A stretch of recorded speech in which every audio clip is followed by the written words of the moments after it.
Good morning, Andy. Good morning. Andito ngayon tayo sa Bukana Bridge. Nakakatapos. It is a 1.3 kilometer bridge.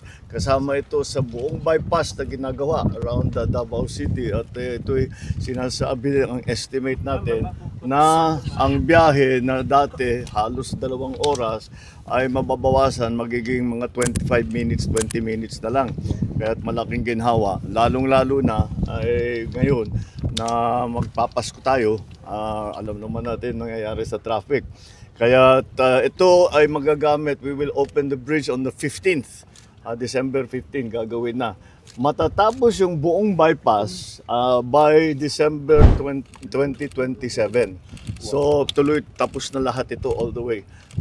Kaya ito ay nagsimula, na-approve ito noong July ng 2022.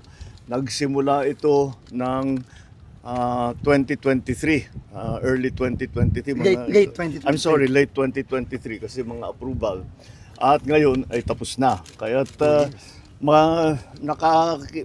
natulungan naman tayo ng ating mga Chinese na contractor dahil ang ganda ng technology nila kaya napakabilis at marunong talaga silang magpatayo ng magandang tulay, magandang infrastructure na mabilis at nasa tamang gastos, nasa tamang presyo.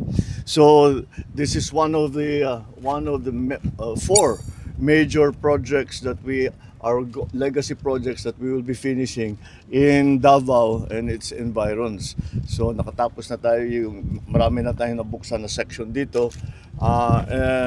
This will be now another major part of this bypass road. So I'm congratulating the DPWH for their good attention to this matter, and lahat ng nagtrabaho rito, congratulations.